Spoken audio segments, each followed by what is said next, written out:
so much for joining us today. Thank you, Sarah. Thank you, everyone, for joining us today. So my name is Colin. I am the events assistant with conveners.org. We have three wonderful folks here who are going to lead the call for you today. But before we do that, I'm just going to get us kicked off, give you a quick intro to who we are, let you know who you're going to be hearing from today, and then I'll pass it over to them, and they'll do a much better job of introducing themselves than I ever could. So I'll leave most of that up to them. So we are essentially conveners.org. Our main thing is we serve purpose-focused impact conveners. So we have several different buckets that we do our work in. First and foremost, the one that puts off the majority of these types of events is our membership community, which is a membership for impact-focused conveners. And what we mean by that is essentially anyone who is passionate about bringing people together to accomplish some form of impact. And that can be impact accelerators, that can be consulting services, no matter what that looks like, we are a place where they can come together. We also offer our advisory services where we help with other organizations. We work with other organizations rather to help them achieve their convening goals. If you have any questions about that or you'd like to learn more, please feel free to reach out to myself or to Sarah, who's on the call with me, and we can provide you a bit more information and answer any questions that you might have.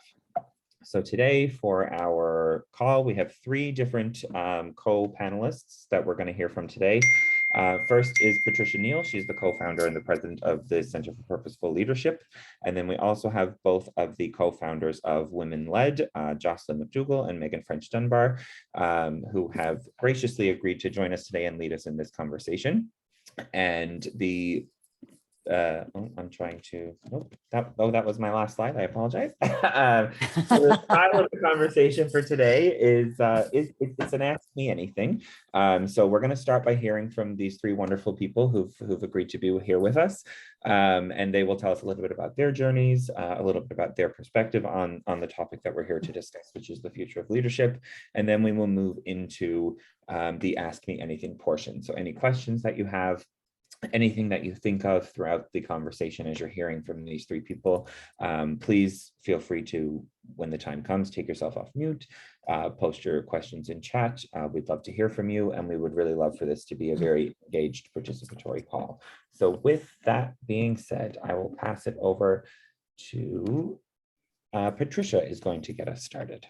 Yeah, I am. Thanks so much, Colin and Sarah, for having us. And this is going to be a bunch of improv because Jocelyn and Meghan and I just met each other recently in this level of collaboration, and we're just putting it together. It's going to be we'll really count on your participation, your questions, whatever. And so I was going to do some more high-tech interaction and engagement through some polls, but I think we'll use the chat this morning, and we've already started getting that activated. So any questions or anything that you have for us that you'd like to know more about, or observations or reflections, and we'll have lots of time for interaction, but in speaking and questions and reflections, but also let's use the chat for any responses or reflections that you have to whatever we're speaking to. So I've got a little slide presentation.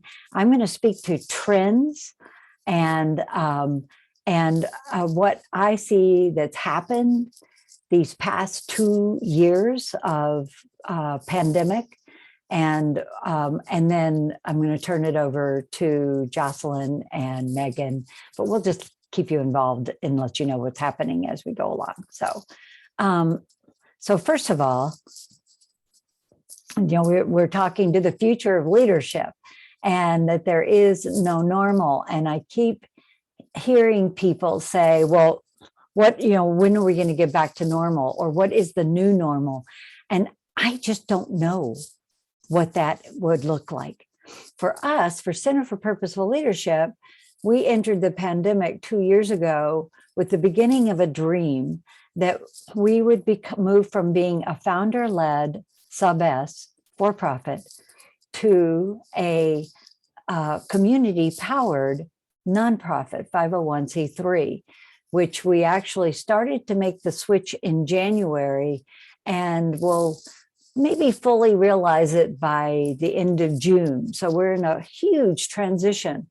And I'll tell you more about why we felt that that was important for what we were seeing going in and going through the pandemic. So our vision is much like the people, all of the members of conveners.org. It's about a just, inclusive, and interconnected world. I mean, we're all, the work that gets us up every day is for a world that works for all. And so I just want to honor that about conveners.org, and that is so, one of the reasons that we are members. So what are the forces at play that counterbalance or challenge or are something that we want to pay attention to, but not get stopped by? So I'm going to run through quite a few slides pretty quickly. So about last December, I put together this slide that I really do think we're in a paradigm shift, that between COVID, George Floyd, Zoom, understanding new ways of thinking and being, the Great Resignation, whatever you want to call it, there are huge forces at work right now. And that we should not want to go back to normal, because normal was the problem for equity, inclusion, fresh thinking. The news today is just full of so much information looking for attention units. We know the one about the women who love, women leaving the workforce in droves, and that what's really showing up is that for women of color, they're not only impacted the most, but they're the ones who are questioning how the future of the workplace should look because of all the ways, all of the barriers that they've reached. And that there is the looking at how to navigate the post-pandemic office. And, as I was saying earlier in the prep session, our daughter-in-law, and son, dual working family, dual income family. She's a teacher in the office or at school 5 days a week. He works for Department of Human Services for the state of Massachusetts. He's in the office 1 day a week, at home 4 days a week, but they have a sick child. So who stays home with the child? He does. So he's not in the office 5 days a week. He's at home this week, 5 days a week, staying with the child. And then there's the rest of the world dealing with COVID and fantastical things that, like Shanghai, and the way that China is responding to Ukraine and to COVID, and the way the rest of the world is responding to Ukraine and COVID. I'll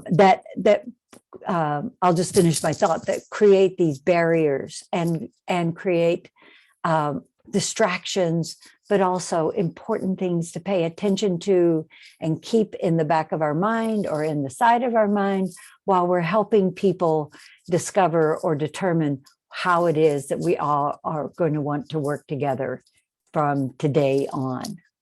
So over the past 2 years, what's happened to communications?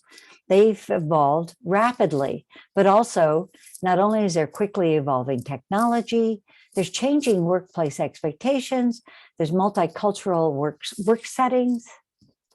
And just over the last 2 years, all these platforms have emerged, plus the 1,500 apps in Zoom, plus, and all of them are competing for your time, your attention units, your skill set, your upskilling, that for you, the people in your office or in your environment or in your organization, or just the person sitting next to you at the coffee shop, right?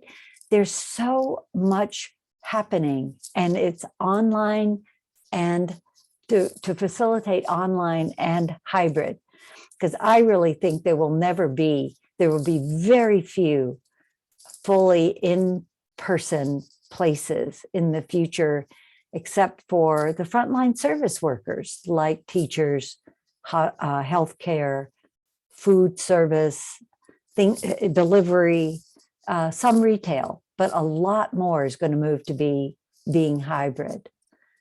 And, just more about the future of work. I just Googled it yesterday, the future of work. So Gen Z and the future of work.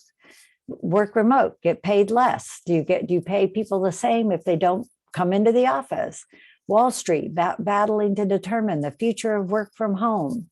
And then this is a group that I follow. They just did a survey about employee turnover. I'm not telling you anything you don't already know, but it's something to be aware of.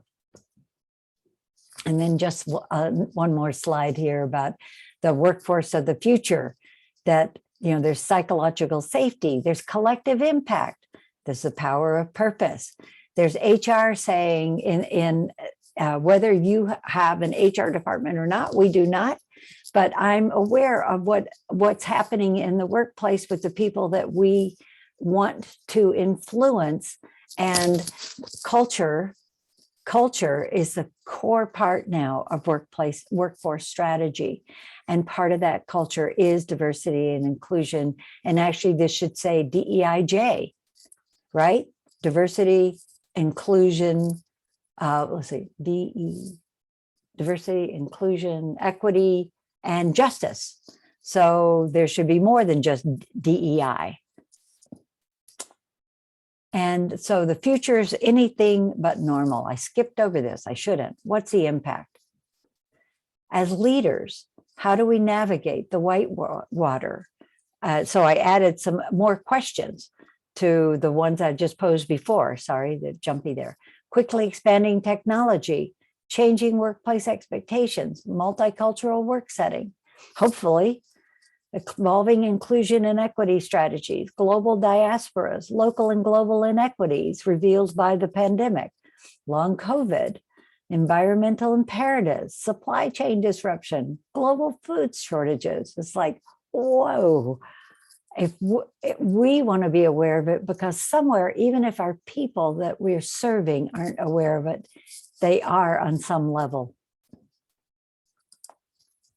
And this is, I'm going to pause here. I've had my time, and I think I'd like to ask this question, because you're going to hear from Jocelyn and Meghan next. And I'll put it in the chat. Hold this question. What are the behaviors, practices, and principles that support us as the leaders of the future that we each want to be? Just hold that question. And actually, I will pause. I've got maybe a couple of minutes. I'm a little ahead of schedule. I could pause and take some reflections or questions, and then I'll move it to Jocelyn in a couple of minutes. Any questions or reflections, anything you want to put in the chat or speak at this point, and then otherwise we'll go right to Jocelyn.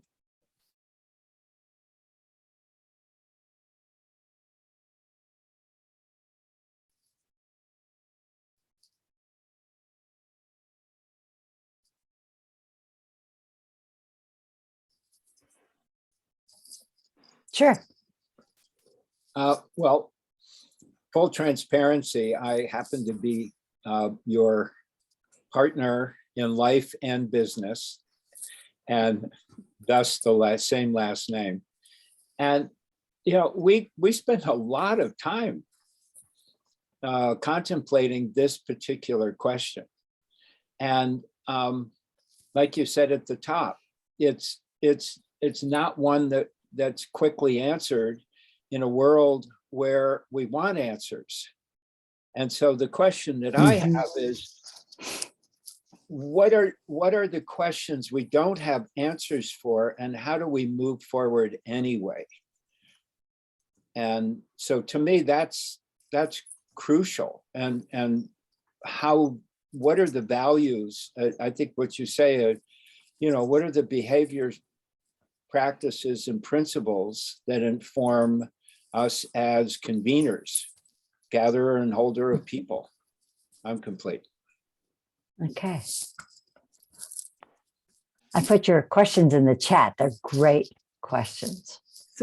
So complimenting what Craig said, I think what we do hold on to is what we do know, and that's our values. And one of the things that's interesting is a lot of people are questioning what they believe, and especially the people that have resigned and have jumped into something else. And if they were running from something, they might not have landed where they intended to go. But if they're going to something that aligns with what they know to be fulfilling, that's a different kind of landing. And so I think part of it is, it's like the conversation and why we're here today is reflecting and trying to understand what we do know and learn what we don't know, or discover how to communicate. I'm very happy that this session is happening today. So I'm grateful to be here. Thank you. You're absolutely right. It's all based in values. Yeah. We have a question, and then I will turn it over to Jocelyn. In our Art of Convening book, so we wrote the book, The Art of Convening, many years ago, but one of the very first exercises, every chapter has exercises. One of the very first exercises is, what are your core non-negotiable values that you stand for, that you're known for, that you can be counted on, that, like, I like to think of it, my back's against the wall, and what is it that I will absolutely be known for? And I think we all have those values, but we're often not, thank you so much for bringing that forward, often not asked to make them visible. Yeah. Okay, Jocelyn. Thank you so much, Patricia, and thank you everyone for your already beautiful reflections, and to have a sense of what people are sitting with in this conversation. My name is Jocelyn Macdougall, and I'm zooming in this morning from the unceded territory of the Musqueam, Squamish, and Tsleil-Waututh Nations, which is also known as Vancouver, British Columbia, Canada. And I named that for us this morning because a significant part of my own journey and my own practice, and many of the learnings that I've come to hold very dear in terms of how I understand leadership and how I understand convening, come from being in community with many Indigenous leaders and friends and neighbors and community organizers and land defenders. And so I want to lift up the history of the land where I find myself, but also because naming that history is part of an ongoing project of sort of decolonization. And certainly in Canada, we think of it and talk about it as reconciliation and trying to be in right relationship with Indigenous nations. And in this moment, I think that this is a relevant thing to lift up, because I would describe the path of my own leadership journey and a little bit of the story that Meghan and I are going to try to tell you about Women Led as being a project of finding our way through being liberated from and walking with others as they liberate themselves from dominant culture, from particularly the leadership practices that have been uplifted and held as sacred and have counted as what success looks like within the context of dominant culture. And for me, decolonization and reconciliation is a part of that liberatory journey that I am still on. So I'll also sort of preface our story by saying we're not here to speak to you as experts. In fact, as Patricia was sharing her presentation, I was quickly Googling some of you brilliant folks in the room, and I was like, oh, dang, like there's some real smart people in this room. So I want to be very clear. You know, there's a lot of experience in this room. And so, you know, I don't feel like I'm coming to you from a place of expertise. I feel like I'm coming to you from a place of being partway through our story. I think it's fair to say Meghan and I are partway through our story. And that's where we come to you from today. And my invitation is simply that perhaps through the opportunity to look through the lens of our story, which is going to be somewhat more micro than the trends that Patricia shared with us, that there may be reflections or questions that could come up for the rest of our conversation that might be interesting for all of us to chew on together. So let's see. I'll tell a little bit of my story, and then I'm going to invite Meghan to tell a little piece of her story / our story. And then I'm going to come back because Meghan's, as you can see, being with her 4-month-old daughter today, who had a tough night. Meghan had a tough night. So I'm going to try to drive the bus here and invite Meghan to get on at a certain point, and then also let her get off at a certain point, if you know what I'm saying. So I'll start just very briefly with my own story, which is I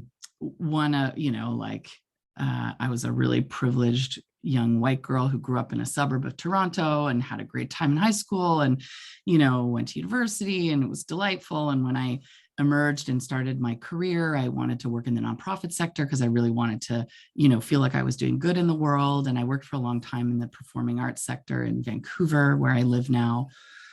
And one day I was exposed to a community of people who were doing social purpose entrepreneurship.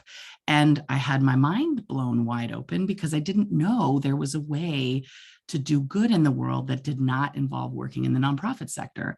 And the nonprofit sector, while delightful and full of great people, was certainly not enabling me as a queer woman and the main bread earner in my family to achieve some of the life goals that we were needing and wanting to try to achieve in our life. In other words, the pay was crap.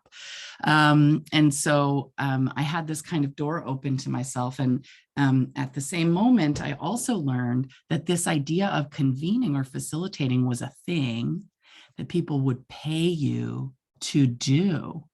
And I did not know that. And I had always had people sort of, I was a natural host. I always had hosted through all of my different parts of my life. And all of a sudden I realized, you can do this. And I watched other really smart people do it. And I got some opportunities to do it. And slowly but surely, here we are. I became an independent consultant and facilitator.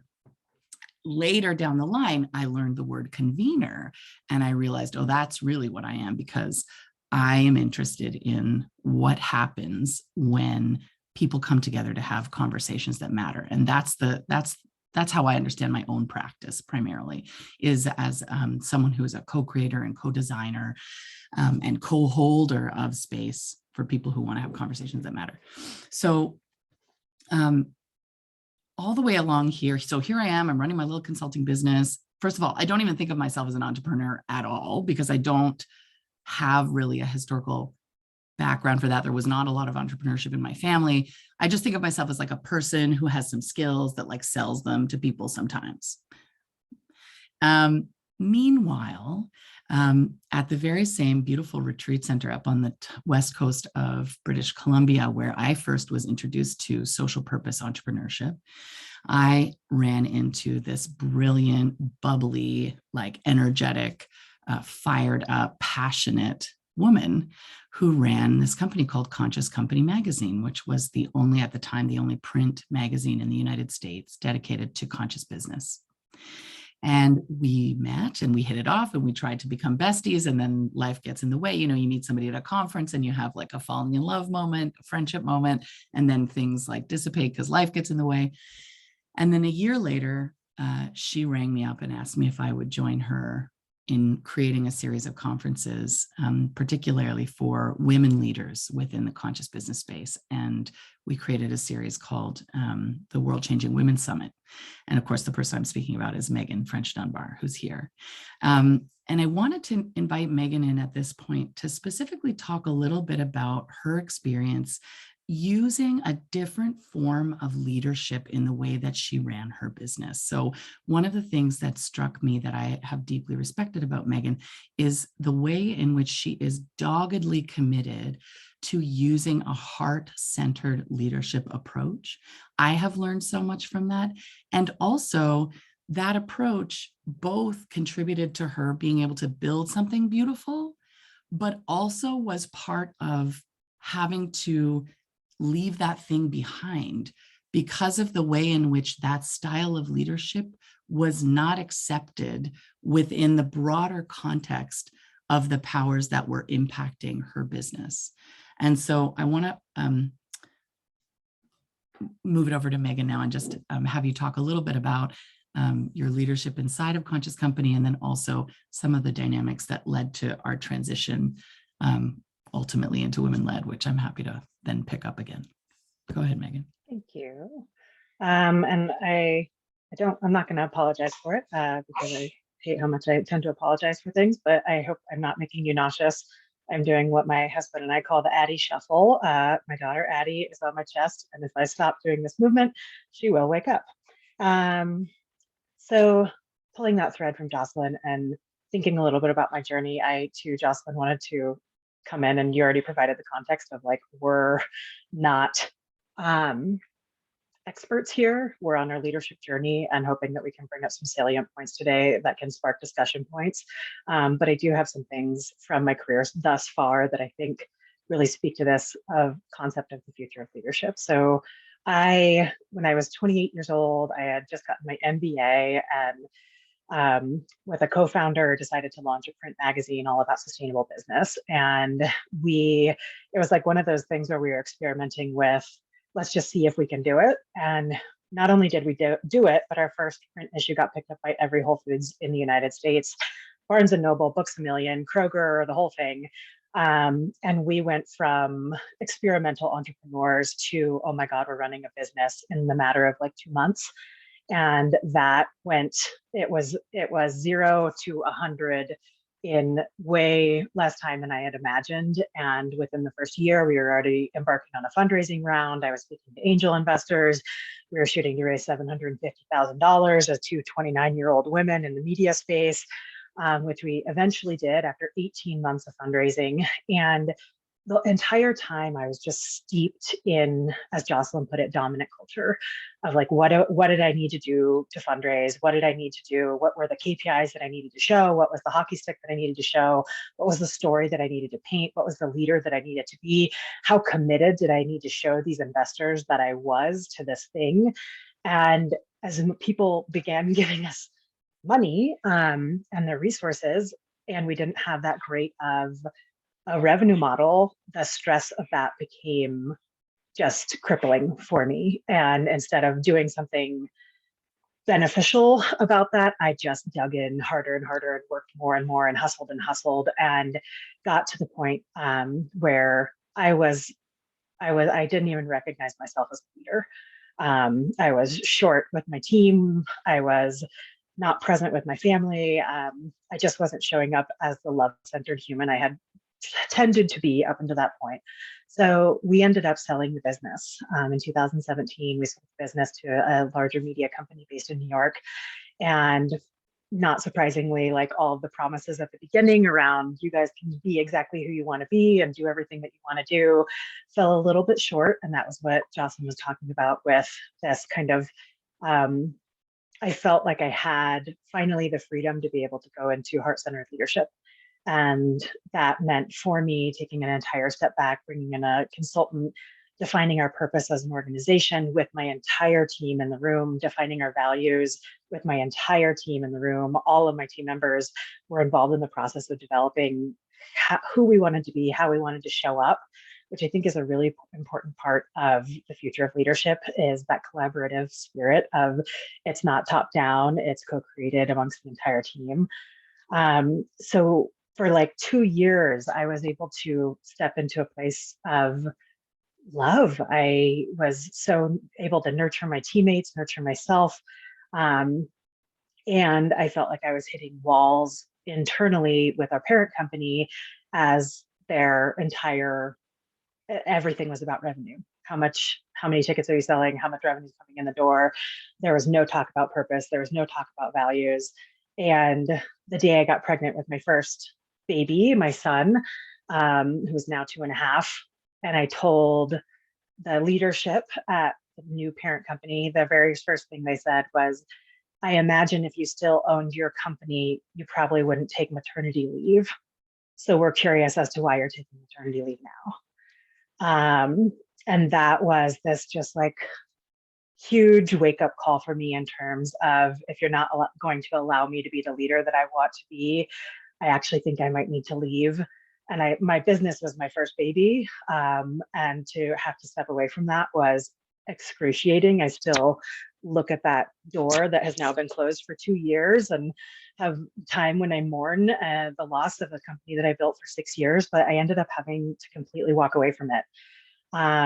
And that led into Jocelyn and I's journey, where Jocelyn and I had worked together while I was in my role as CEO of Conscious Company Media.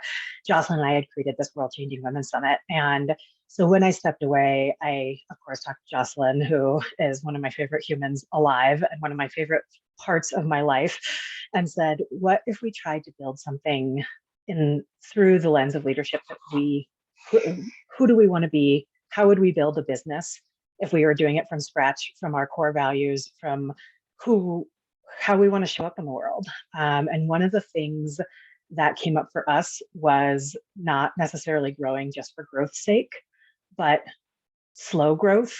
And just how do we, thinking of the words that I want to say here, we have opportunities, and we've had opportunities over the last 2 years to go as hard as we possibly could in building women-led.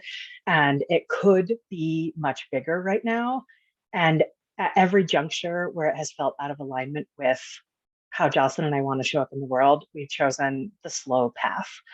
And that has been something that has been felt new to me. I'm a chronic overachiever and a serial entrepreneur, and just the idea of slowing down the achievement cycle and growth for growth's sake has been a huge thing for me. The other thing, and Patricia, you actually brought this up at the beginning, going from founder-led to community-powered was something that we really did. So in building women-led, of course, I had my previous team from Conscious Company Media. They had all left around the same time that I left. And we brought them in, not as employees, which is the dynamic that I had with them for 5 years prior to that, but as partners.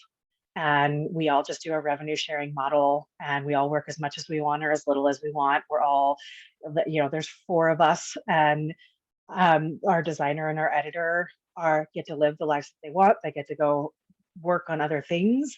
And because it's a revenue sharing model, we all are incentivized, but everybody's there as an equal partner, which has been a new dynamic that we're playing with. So I have lots of other notes, but I also feel like I'm going on and on at this point. So Jocelyn, I will step off the bus again and hand it back to you for the next part. Thanks so much, Meghan. You're such a beautiful storyteller. I've heard the story of your career so many times, and every time it's new and there's new learnings in it, and I appreciate you so much. We've been talking for a while, so maybe I'll just wrap it up just by simply saying that there are a couple of factors that obviously we want to be real about in terms of why we've been able to lean into this idea of slow growth. One is that it happened during the pandemic. So like everything was all over the place anyways. The whole entire world has been mourning, has been grappling with the upheavals in their own lives, with deep grief and pain, anxiety, loneliness, isolation. So it's been a very uncertain time. And secondly, we are collaborators, and both of us have other income streams in our lives that are able to support our homes, right? Like our material needs. I do other work. Meghan is married and her husband works, and she does other work. Our other contributors do other work. Like we are all, like I also have a partner who works and brings in money to the household as well. Like we all have other income streams, right? So we're not working outside of the container of capitalism, which is, I think, the thing that drives us to this idea of growth at all costs and hockey stick revenue and, projections and all of this kind of stuff. But what I will say finally is that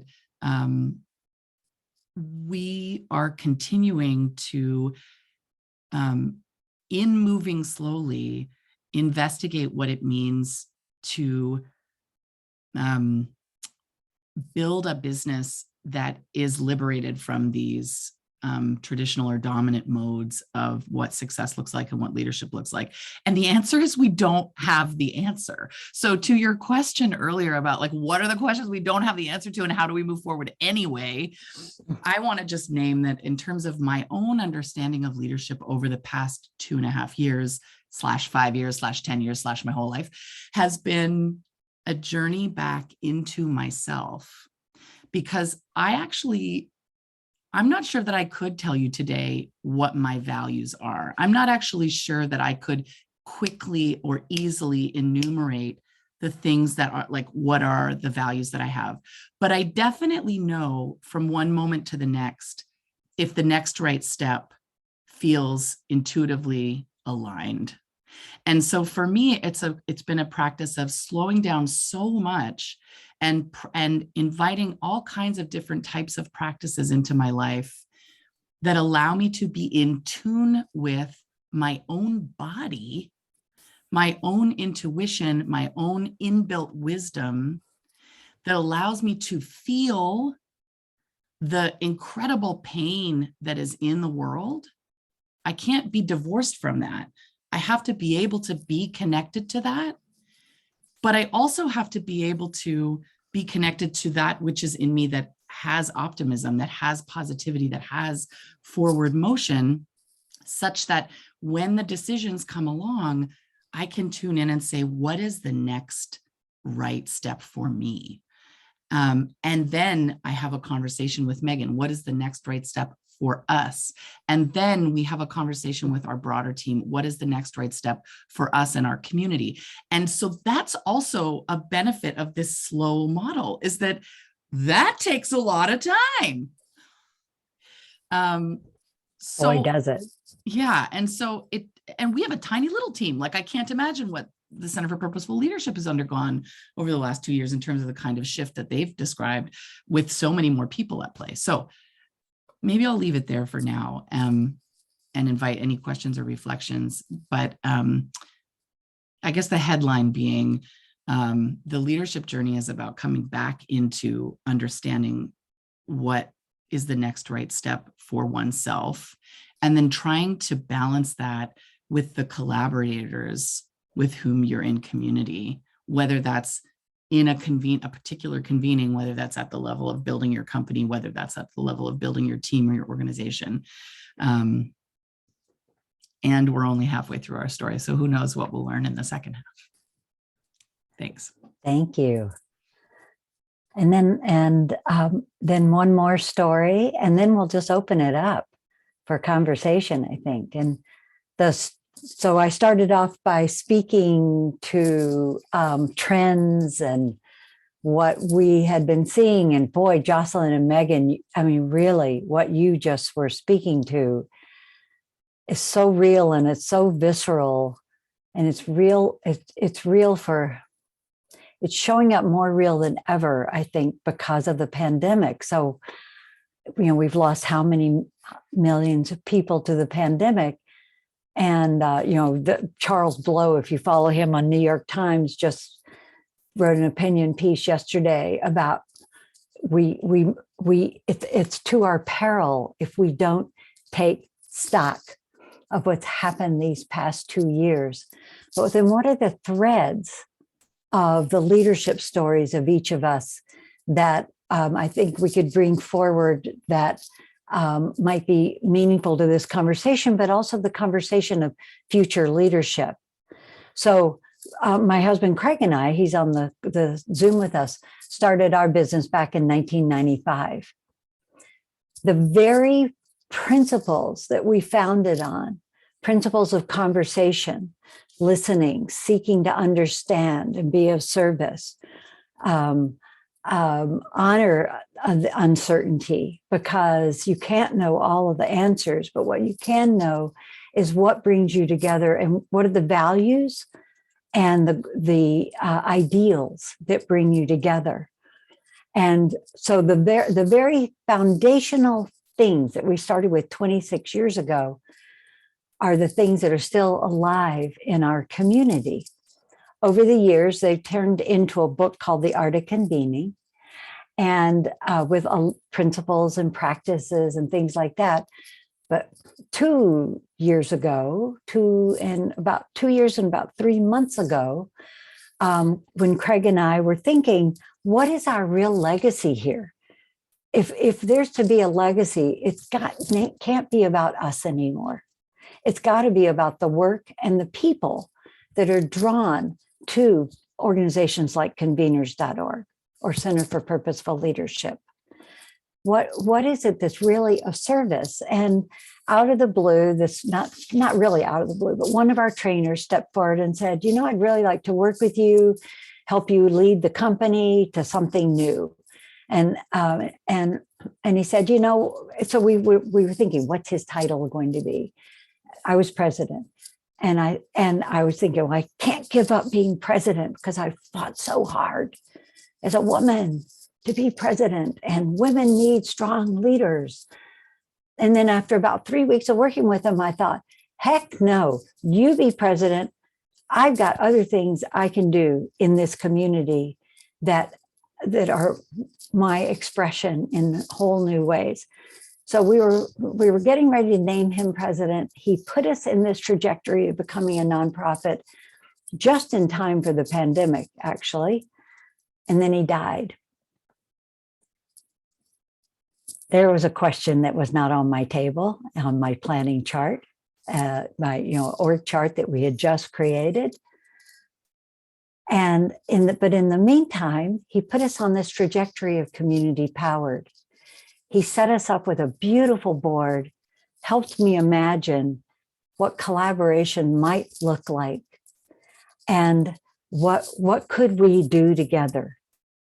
And along the way, we created this program, a weekly Monday morning program called Essential Conversations. And it's just what you said, Jocelyn, about conversations that matter and make a difference, conversations of impact that matter and make a difference. But as a leader, so there are teams. I have teams put together, and we're all a lot of us ad hoc, and it's everyone has side gigs. We're intergenerational. We're multicultural. I don't know if we'll ever have an office again. There's so many questions that I don't know, Craig, and yet we move together. And I think the last thing I'll say is that we move together with some common values and principles grounded for us in the principles of the art of convening. And that is the common, everybody on the board, all of the team members, all of us have had some level of art of convening training or practice or way expressions in our life. And what is convening but the art and science of gathering and holding people for the sake of an outcome that's of benefit to all, the highest possible outcome of benefit to all, to the whole. And that's what conveners do. That's what you all do. So the last piece we wanted to get to, and then we'll open it up, is what's the future? What are the, and I've got a couple of slides. So, this is an old slide you may have seen. It's like, actually, I'll go back one slide. I'm not in present mood, but that's okay. I mean, there is a lot we're all dealing with. And so maybe the first thing is to have, in the great reimagining, to have compassion for myself. But also in that reimagining, how am I going to be vulnerable and available to the people that we care for? And so along the way, we've aligned with organizations, that ask the first question. The first question is, how do you create conditions for welcome, safety, and belonging? And Jocelyn, thank you so much for your land acknowledgement, because we've had a semblance of it, but just last week, this is the one that I think we can hang our hat on. as we acknowledge not only where we are, but where we've been, where we've come from, and the cost to all the people that we gather to work with, to be with, and to serve. There's been a dear cost the past 2 years. There's been a dear cost for centuries. There's been a dear cost for 400 years. I mean, there's a lot to care for. But I think when you look at what are the behaviors, practices, principles, values, and that create collaborative organizational structures, communities of collaboration, learning, and growth in a VUCA world, right? This last definition of leadership from Nora Bateson is something that I am growing into.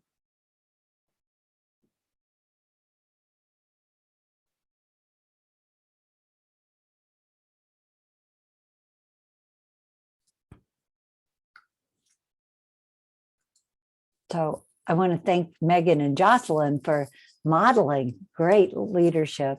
And thank you all for being here. And then let's, as Jocelyn said, let's open it up for questions, reflections.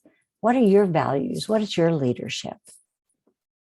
What do you want to bring forward? What do you want to grow?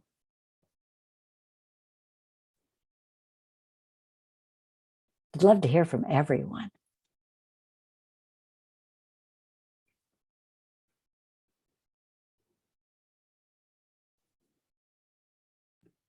Folks could certainly share in the chat or use the magical Zoom reactions to like put your hand up, or just actually put your hand up, which also works wildly.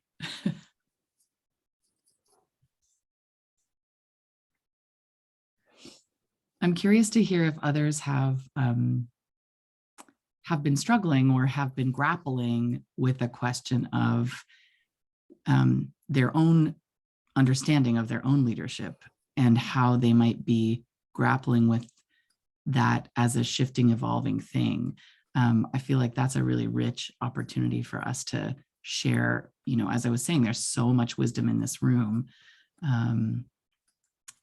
It would be, I, from a selfish place, would really love to hear what some of the incredible leaders in this room are thinking about when you think of it. Yeah, go ahead, Elizabeth. Hey there, everybody. Thank you very much. I'm on a lonely land. Love that. So I might be a little bit older than the two of you. And Patricia's known me for a very long time, and hello to my beloved community. I feel all of this. I think, you know, like for me, the collective like quietness was like, where do I even start? Like all of the threads are going me, me, me, me, me, me. And like, you know, where's the box of tissues, right? You know, like the grief of this not working well, you know, all of this great potential energy going like into, you know, cisterns. It's like, ugh. So here's the thing. I'm trying to figure out what to do with my sidetracked double career. And my best idea, a lot of people know I'm taking care of my 98-year-old father, is to create a media company. I don't know anything about creating a media company and raising money to put a film together called John Becker TV, or at least that's what it's called right now. But when I work on the taxes, and I'm watching John Becker TV, like to me, this is the alternative to watching television or enjoying my life, is that I'm doing my dad's taxes. So that's my entertainment. And so everything is about like, it's like Wayne's World. That's kind of how I'm looking at it. And I think for me, it kind of comes back to Viktor Frankl. It's like, you know, Human Search for Meaning, which basically says, you know, I'm sitting here totally disrupted. I know that I am a node of the total disruption that's happening. And how do I take all of the things that are happening, kind of like one of those Epicurious things where you're like, I've got a rutabaga, I've got like a weird old carrot, and I think I've got some frozen chicken from that last time I took the carcass apart in the freezer. What am I going to make for dinner? And so the best thing that I've come up with is a multimedia project about Uber aging and the caregivers that love them. and it's called John Becker TV. And it's like, I have no idea what to do with this, except like I'm just sitting with it and I'm talking about it. But I think for me, it's like, how do you cobble together meaning out of the stuff that didn't necessarily, show up the way you wanted it to? And that's the story that I heard. Meghan, thank you. And quite frankly, holding all of it and bouncing along is actually a beautiful somatic expression of what it looks like and how it feels in our body. So I just really want to say thank you. That's all. Thanks so much, Elizabeth. I really appreciate your sort of naming and noticing this. What did you say? I am disrupted. I am totally disrupted. And I am a representation. I'm a node of the disruption, that has overtaken our entire world and lives. And for what it's worth, you should connect with Meghan online because she can tell you lots about building a media company. And also, I think what I just want to honor is and you named it, the sort of somatic experience or the somatic exercise or practice of being with the disruptedness. And that I think for me, what I've been sitting with, both certainly with myself, but also with all of my clients, and in the context of women-led as well, is that I think one of the core leadership competencies, if we can call it that, moving forward, is the ability to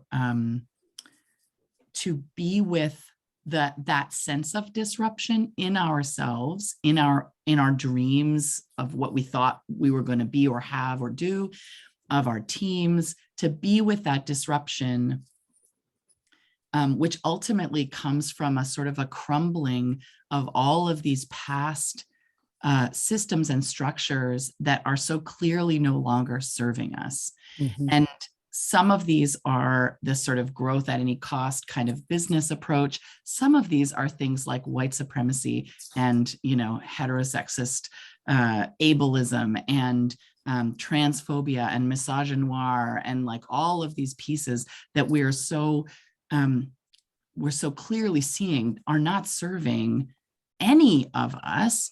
And yet, because we have all lived inside of this sort of soup that we understand as dominant culture, where all of our habits were built inside of that machine. And so this disruption that's happening is realizing, oh gosh, none of this works anymore. But oh gosh, I'm not actually sure that I know how to be in the world in a different way, because all of the component parts that make up who I am as a person, let alone a leader, were built inside of that system. And so it's being with the experience of disruption of that realization as we start to take the tiny, time-consuming, mundane, sometimes mind-numbing practice work that it takes to change the ways in which we show up in the world, the habits, the way we talk to ourselves in our heads, the way we look at other people, the way that we interact, the way that we practice our lives, the way that we build our calendars or our teams or our, families. So thank you for bringing that forward.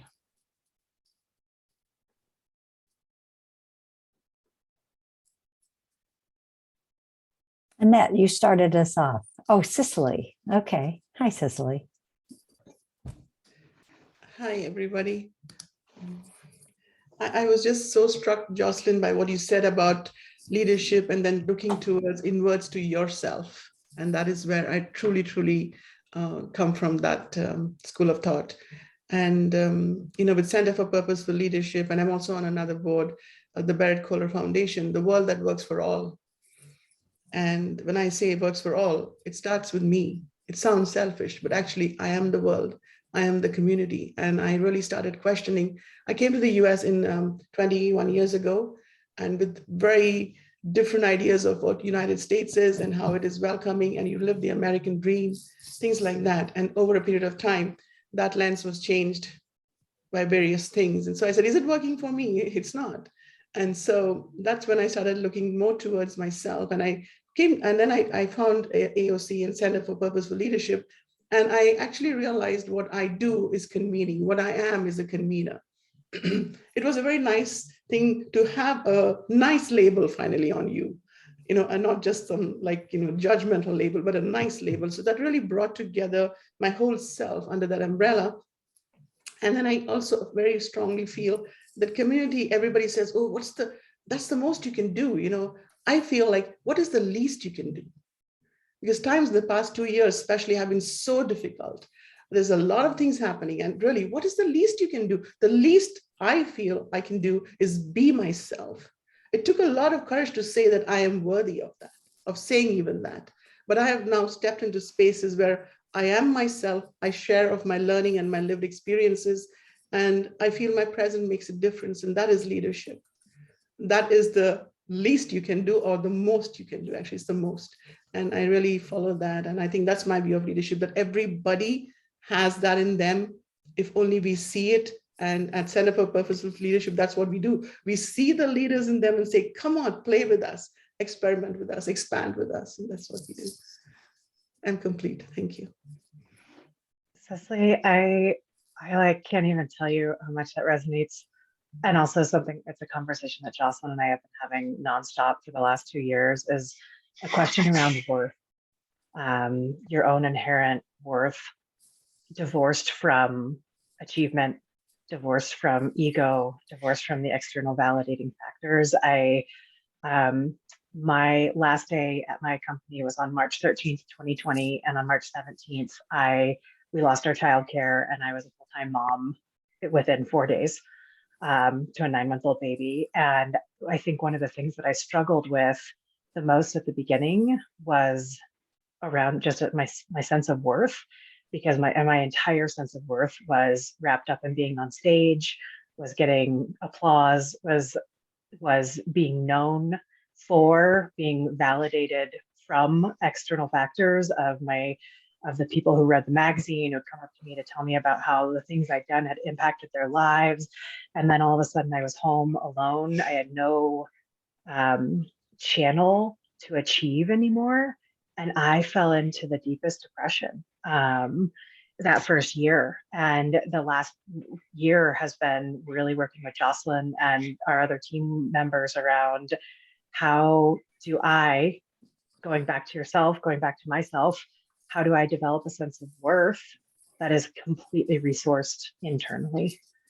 How can I sit here with my baby, not doing any work? I had a 6-month period in 2022 where I was just pregnant, and I just let that be. I had a few contracts to pay the bills, but I stopped going external and just went no social media, no posting, no blogging, no videos, no nothing, no way to get external validation. And it has been the best thing that I could have possibly done for myself, and especially as a leader. And the baby is saying hello. Oh, thank you both. The whole worthiness conversation is huge because it's such a driver of so many actions and reactions. And one of the gifts of the pandemic was falling into this not only our community as we're developing it as a nonprofit, but this weekly program, the Essential Conversations. We've had some amazing conversation starters bring forward what it means, what does worth really mean? And it ties into what Jocelyn was talking about and Meghan with slow growth. So last Monday, we were supposed to have a young Native American man, he's probably 40, younger than I. And he was supposed to speak on Native venture capital for Native communities in this area, but also nationally, and then also for BIPOCs of all BIPOCs. And he said, and we've had a few people come and speak to what it means to feel worth and feel valued, self-worth and feel valued as a person of color. And then what does that mean when you enter into the dominant culture? And then what does that mean when the dominant culture has expectations that are based on one definition of capitalism, but not necessarily the collective that capitalism could really serve? And he said, so we were, as Jocelyn mentioned, the hockey puck growth, the hockey stick growth. He said that my worth can't be tied to that measurement, because that's not how my community operates. That's not the values of my community. And so how does my value match with your values? And how does my value as a leader, how can I honor myself? How can I feel honored by you? So I feel like I've had the gift of being educated and getting educated, of what it means to listen to myself, but also to listen to others. And then step back, that definition by Nora Bateson, step back enough to hear what's really needed, or to see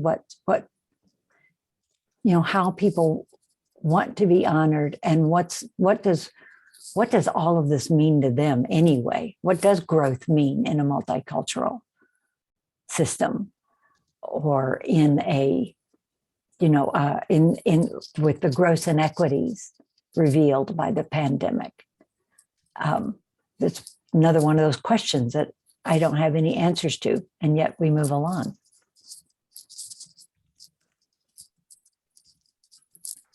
Patricia, I see, I just wanted to not interject, but whatever, here we are. I saw a note in my chat from Annette, and I wonder, Annette, did you drop off the call, or are you still here? She's not here. Oh, she's not here. Well, oh, too bad. She had a really interesting question about thoughts on leadership grappling with and communicating across polarized perspectives, which I thought was a really interesting question. And given that it was hers and she's no longer here, if nobody else thinks it's interesting, we can talk about something else. But I do think that, one of the things that, is on everyone's lips these days, regardless of whether you're in the United States or Canada, and I would imagine is probably also true everywhere else in the world, is the extent to which we are becoming further polarized. And so I do think a question of how we find our way back to each other at a social level, at a societal level, we can see at a systemic level how incredibly detrimental it is to have this system where, if you say red, I say blue, regardless of what we actually like, you know what I mean? How destructive that is, but that ultimately the solution exists at the level of the interpersonal. And if we are only interested in being in bubbles with people who think the same way as us, we'll never fix this thing up here if we can't wander into the waters over here. But Mary Elaine, I'd love to hear from you. Please go ahead. Yes, hi, I'm Mary Elaine. I'm in Lansing, Michigan. I too am part of the CPL community. Thank you for this wonderful discussion. I wanted to pick up on what you were just referencing and speaking to, and I know Annette isn't here to hear the answer, but maybe she'll get it in the recording. But for everyone else, one of the long-term learnings for me, areas of study and contemplation during this pandemic time, has been with the author and activist Valerie Kaur. That's K-A-U-R, and her book is called See No Stranger. Her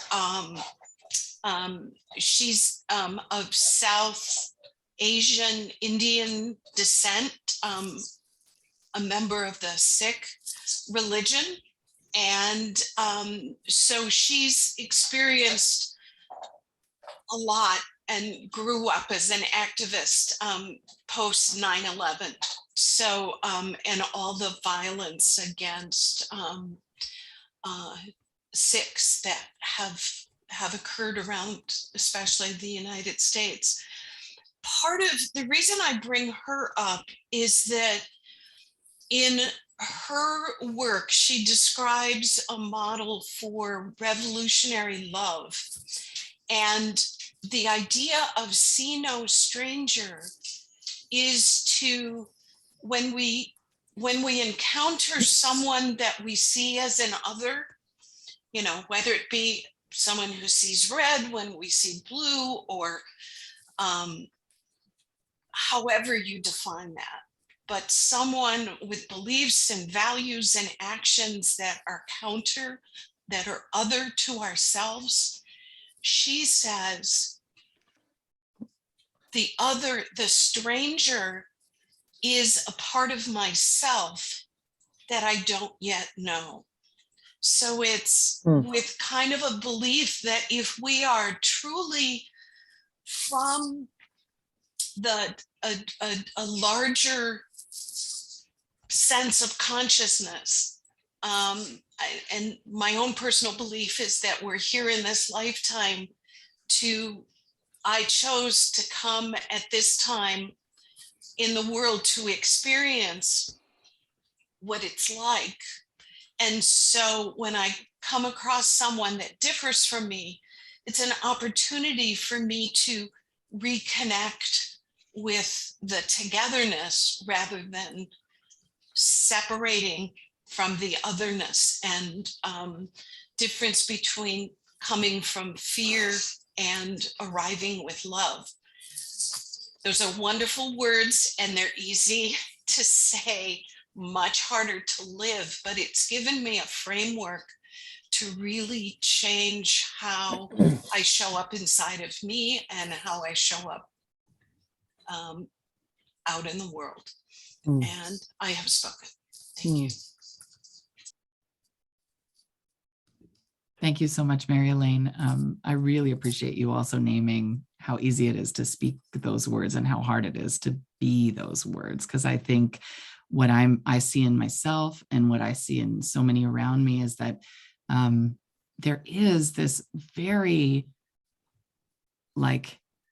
there is a huge, huge wave of folks that want to be in the world in a different way, that have a set of sort of aspirational values of the kind of world they want to be part of, the kind of world they want their children and grandchildren to be part of. And when it comes down to the real, to the like talking across the aisle, there's this whole embodied somatic thing that happens that makes us lose our lid, right? And so it's the constant, again, that slow practice of showing up and being able to be slow enough to notice when your lid has flipped, and then to do what you need to do to regain a sense of equilibrium inside your own nervous system in order to continue to walk that path of showing up from a place of love. Because that's not dominant culture, right? Showing up from a place of love is not how most of us, not all of us perhaps, but most of us have been trained through our lives to behave. And so when we want to do that, we have to first be aware and awake to the parts of ourselves that are almost out of our control, that will disenable us from showing up in that way. And so, yeah, I just thank you so much. Kofi, please.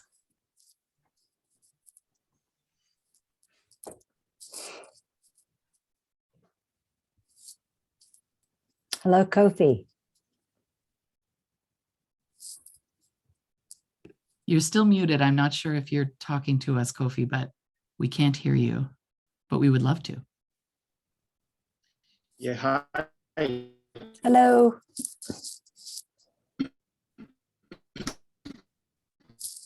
My name is Kofi.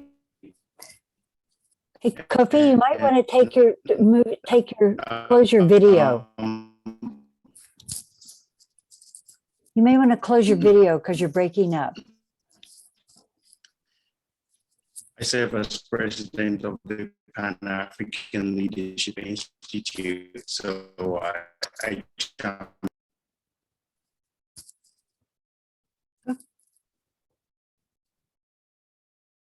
Okay, and then take yourself off mute and try again, maybe.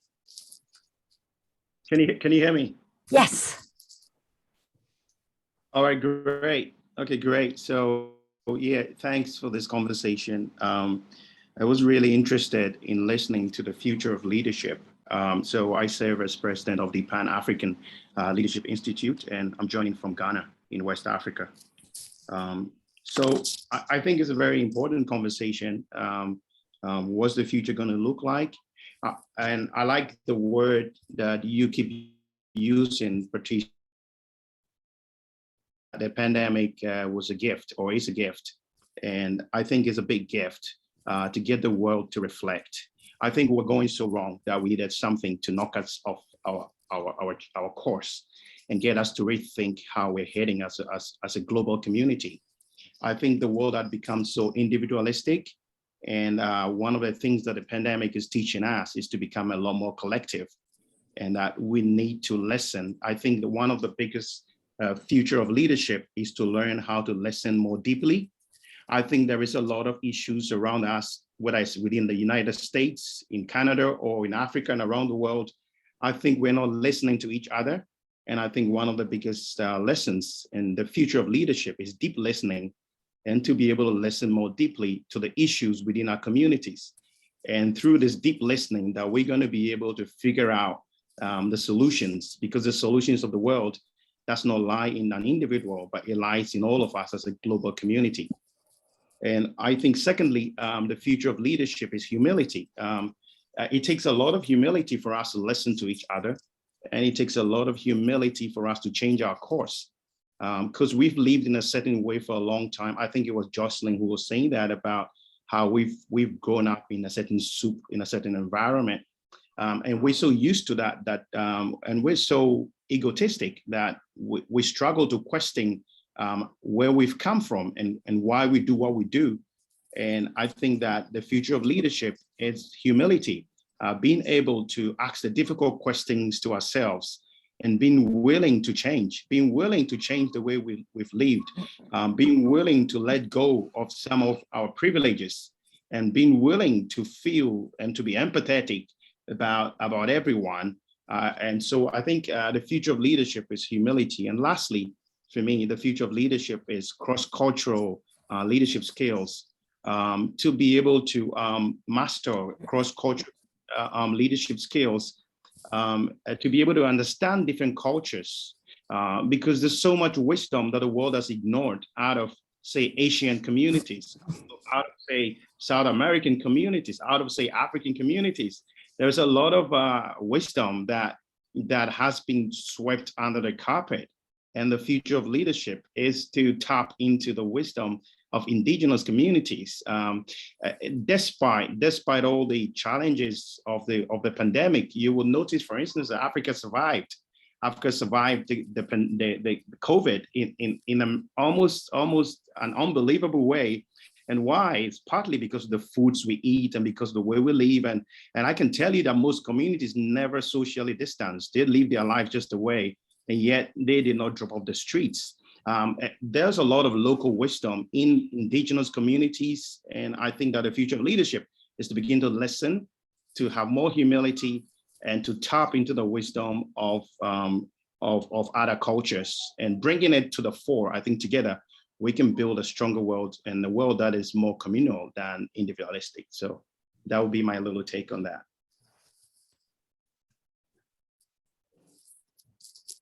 Thank you so much for that, Kofi. And I appreciate so much how the three pillars that you outlined are so interrelated, that each of those is required, right? Like humility is required for deep listening. Deep listening is required for cross-cultural leadership, cross-cultural listening, cross-cultural skill building.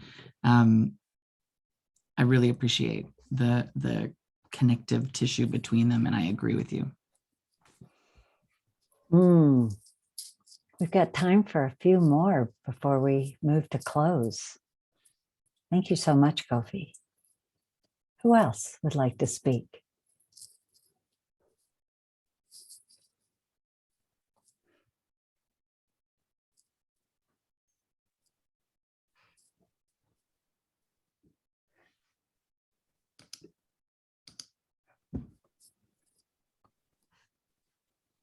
Cecily, please go ahead.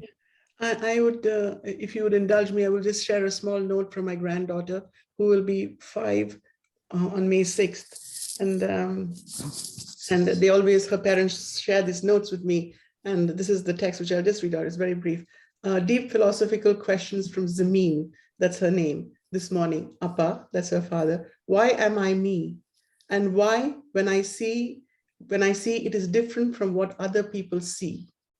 This followed by a discussion about she has magic in her, and Ami and Appa, that is her parents, have magic too, and the magic is love. And she likes to help us and others because she said, I don't just care about what only I want, and then that all humans have magic in them. Nobody is just ordinary. And then just not humans have magic, trees and nature too. So I think what we are trying is to bring the word love boldly into our lives. I have this plan of next time when I'm in CPL or wherever in breakout rooms and people ask me, what do you do? I'm going to say, I love, and see how that lands.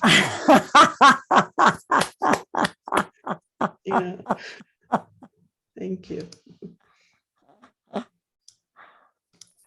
I think Cecily, we could thank you. We Thank could you each so say much. that right now, couldn't we? Each of us?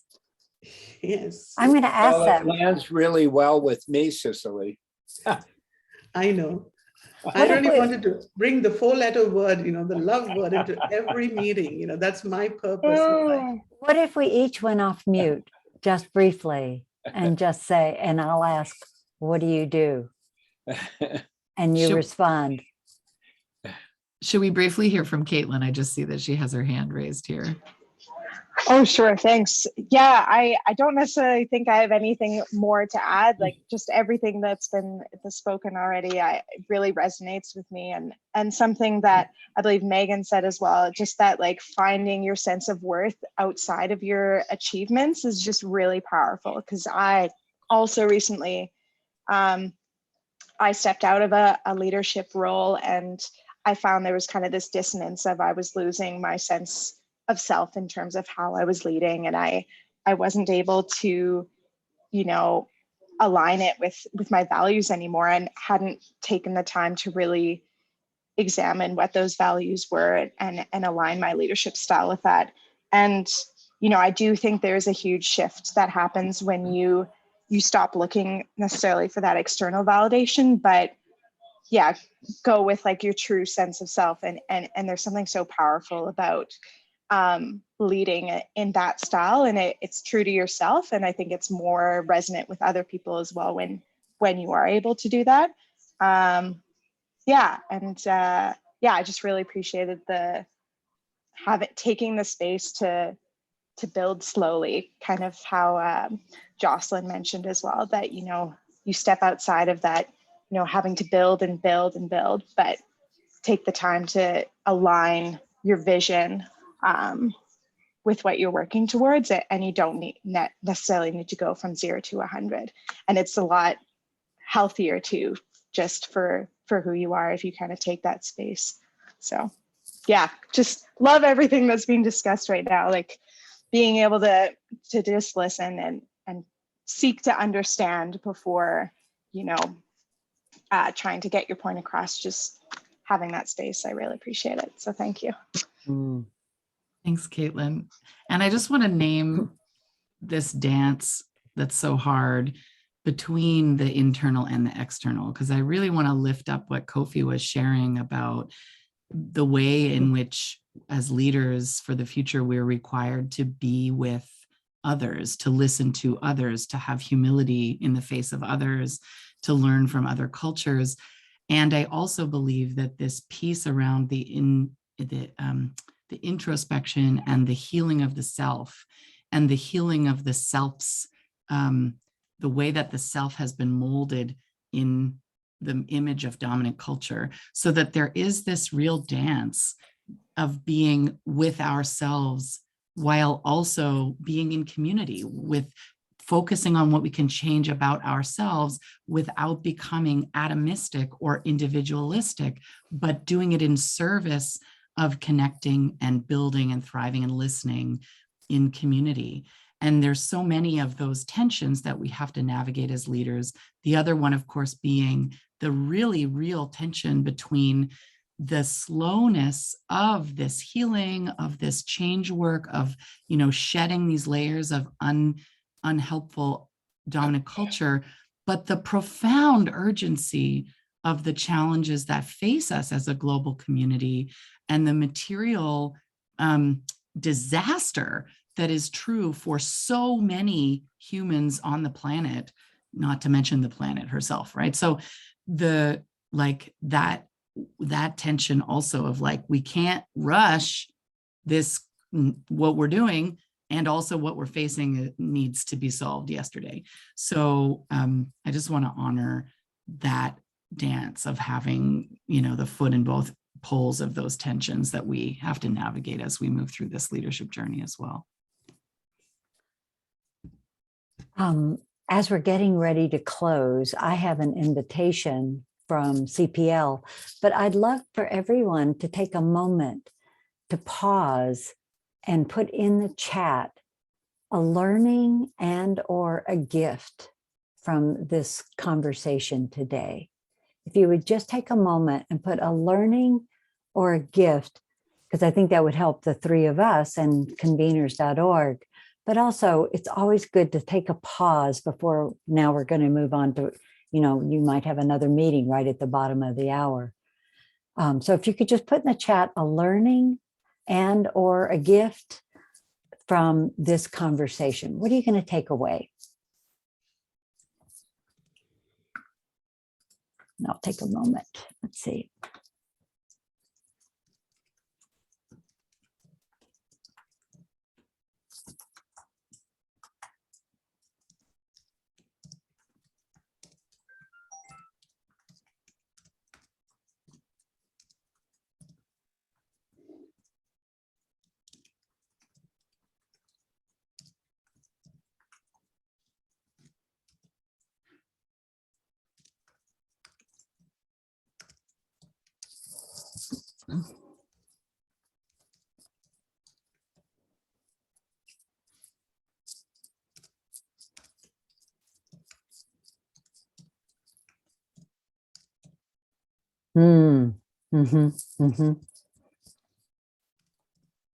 Yeah, Cicely's granddaughter would say that.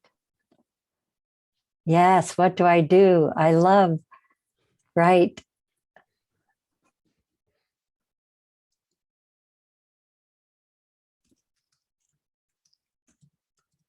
Cicely, I'm going to have the courage to say that next time somebody asks me. I have another one, Patricia, you'd like to hear. I also want to experiment when people say, how are you doing? I want to say I'm dying well.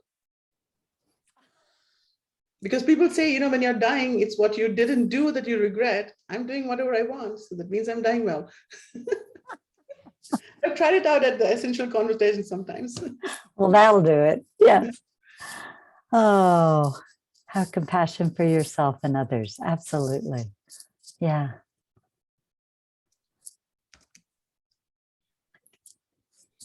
Okay, my invitation, and then I know Colin's got some invitations. So every Monday, we have this beautiful community conversation called Essential Conversations. They're free. And this coming Monday, so this was last week, this coming Monday is our 3 20-something interns. They're 21, 22, and 23. Wanted to do a call to community, conscious technology for authentic engagement, because they think that it's from what they've witnessed from communities like this, conscious engagement, virtually, hybrid, whatever, that technology can be for the good. So I'll just put this link in the chat and you're welcome to join us. It's free and every Monday morning.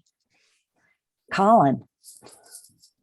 Yes, thank you so much. First of all, I'd like to thank everybody for taking the time to be here with us today. I know your schedules are busy and everybody's lives are busy, but I'm so grateful that we've been able to spend this 90 minutes together. And to Patricia and Jocelyn and Meghan for not only taking the time to be here with us and lead us through this really meaningful conversation, but also for being willing to open up and share their own journeys and their own experiences as it relates to the future of leadership.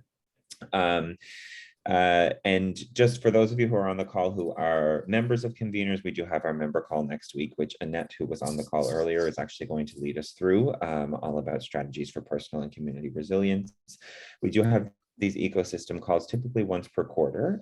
So we will have another one in 3 months' time. But we do also have master classes generally once per month that are open to anyone. And so I'll just share the link here to our events page. Feel free to take a look, but if this is the last time that we meet all here together, thank you so much for taking the time to be here, and I wish you all a wonderful rest of your day. Thanks for convening. Thank you. Thank you all. Thank you so much, everyone. What a beautiful morning. Yeah. Thank you. Bye-bye. Bye. Thank you, everyone.